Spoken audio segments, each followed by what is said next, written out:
आज मैं आपके लिए किचन के कुछ ऐसे टिप्स लेके आई हूँ जो आपका टाइम बचाने के साथ साथ आपका काम भी काफ़ी ईजी कर देंगे। यहाँ पे लिया है मैंने ये बंद गोभी और मैं आपको दिखाऊंगी कि बिना किसी चॉपर की हेल्प से मैं इसे कितना बारीक काट करके आपको दिखाती हूँ। तो सबसे पहले मैं इसे इस तरह से रफली कट कर लेती हूँ। उसके बाद ये लिया है मैंने ग्लास, और ग्लास का एज कुछ इस तरीके से होना चाहिए। आप देख सकते हैं किस तरह से ग्लास का एज, और इसी से मैं इसे पूरा चॉप करूँगी बंद गोभी। बहुत ही बारीक एकदम छोटे छोटे पीसेस में ही हो जाएगा। और सबसे अच्छी बात यह है कि आप कहीं भी बैठ करके, आप टीवी देखते वक्त कहीं पे भी बैठ के आप इसे इस तरह से चॉप कर सकते हैं। बहुत ज़्यादा टाइम नहीं लगता, सिर्फ 2 से 3 मिनट के अंदर मैं पूरा बंद गोभी आपको चॉप करके दिखाऊंगी। अभी तो मैंने आधा लिया था और मैंने ऐसे ही और भी बंद गोभी चॉप करके रखा हुआ है। अब देख सकते हैं कितने छोटे छोटे बारीक टुकड़े में ये कन्वर्ट हो गया है। और इससे आप कोई भी सब्जी बना सकते हैं। आप कोफ्ता बना सकते हैं, या फिर आप पकौड़ी बना सकते हैं, या फिर आप सब्जी भी बना सकते हैं। देखिए कितना बारीक ये चॉप हो गया है। तो है ना एकदम कमाल की टिप्स।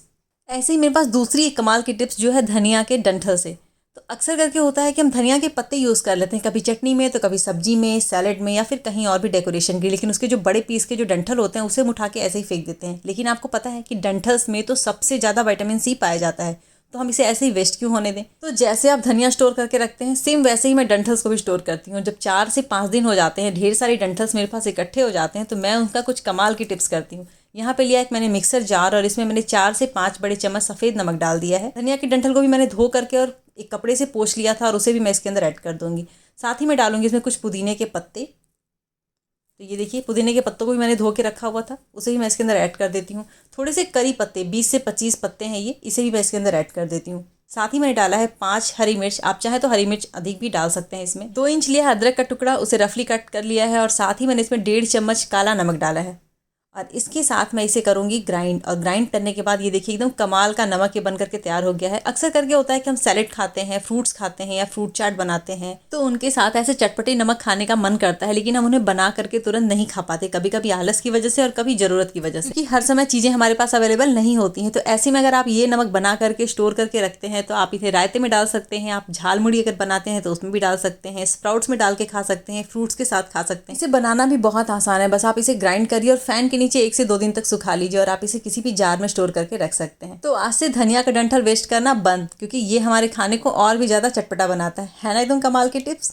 अब चलते हैं टिप्स नंबर 3 की तरफ, जो हमारे दोनों टिप्स से कहीं बेटर है। अगर आप घर पे अकेले रह रहे हो और शाम को गेस्ट खाने पे आ रहे हैं, ऐसे में सब्जी और बाकी चीज़ें तो हम बना के रख लेते हैं पहले से, लेकिन पूरियाँ तलना बहुत टफ हो जाता है, और ख़ास तौर से गर्मी के दिनों में। उस पर भी अगर आप अकेले हैं तो बेलना, उसको फिर फ्राई करना और गेस्ट को टाइम देना बहुत टफ हो जाता है। तो मैं आपके लिए जो टिप्स लेके आई हूँ बहुत ही कमाल की है। अगर आप पूरियाँ पहले से बेल करके और एक के ऊपर एक रख देते हैं, तो ये पूरियाँ चिपक जाएंगी आपस में, और पूरी पूरी ख़राब हो जाएगी। आप इसे फ्राई नहीं कर पाएंगे। तो ऐसे में आप क्या करिए कि आप जब दिन का खाना बना रहे हो, तो आप सब्जी बनाते हैं, आप कुकर में चावल बनाते हैं, दाल बनाते हैं, तो कुकर के ऊपर सब्जी के इस तरह से प्लेट्स के ऊपर आप पूरियों को बेल करके और इनके ऊपर रख दीजिए, कुछ इस तरीके से। आप देख सकते हैं कि पूरियाँ मैं यहाँ बना करके ऊपर रख दे रही हूँ। बस इन्हें ज़्यादा देर तक नहीं पकाना है, सिर्फ थोड़ी देर। जैसे ही थोड़ी गर्म हो जाए तो आप इन्हें पलट करके रख दें। आप देख सकते हैं किस तरह से है ये जैसे ही हल्की सी टाइट सी हो जा रही हैं, आप इन्हें पलट करके रख सकते हैं। ऐसे में आपकी सब्जियां भी बनती रहेंगी, दाल भी बनता रहेगा, और साथ में शाम के खाने की तैयारी भी हो जाएगी। आप देख सकते हैं किस तरह से ये पूरियाँ एकदम टाइट सी हो गई हैं। टाइट मीन्स की बहुत टाइट नहीं हुई हैं, बस हल्की सी कुक सी हो गई हैं। तो इन्हें मैं एक के ऊपर एक जब रखूँगी तो ये बिल्कुल भी नहीं चिपकेंगे। आप देख सकते हैं बिल्कुल भी स्टिकी नहीं है ये। और सुबह ही आप इस तरह से सारी पूरियाँ तैयार करके रख लीजिए। और मैं आपको फ्राई करके भी दिखाती हूँ कि किस तरह से ये बाकी जो आपकी नॉर्मल पूरियाँ होती हैं, जिन्हें आप तुरंत बेल करके और फ्राई करते हैं, उनसे ये कहीं बेटर, बहुत तेज़ी से फूलती भी हैं, बहुत अच्छी सॉफ्ट भी बनती हैं। तो आप देख सकते हैं किस तरह से फुली फुली पूरियाँ बन रही हैं। मैं इसे फ्राई करके दूसरा भी दिखाती हूँ आपको। ये देखिए, इस पूरी को तो छूने की भी जरूरत नहीं पड़ी, ये खुद से फुल गया। और अगर इस पूरी को आप तुरंत खाते हैं तो ये खाने में बहुत ही अच्छी क्रिस्पी लगेंगी। और आप अगर इन्हें बाद में सर्व करना चाहते हैं, तो कैसरोल में जब आप ये रखेंगे तो ये उतनी ही सॉफ्ट ही हो जाएंगी। इस तरह से आप दोपहर के खाने के साथ साथ शाम के खाने की पूरी तैयारी करके रख सकते हैं, क्योंकि आजकल की इस भागदौड़ की ज़िंदगी में हमें हार्ड नहीं, स्मार्ट वर्क करने की ज़रूरत है। तो कैसी लगी आपको ये टिप्स? और ये देखिए मेरी फुली फुली पूरियाँ भी तैयार हैं साथ में। वीडियो अच्छी लगी हो तो वीडियो को लाइक करें और चैनल को सब्सक्राइब जरूर करें। Thanks for watching.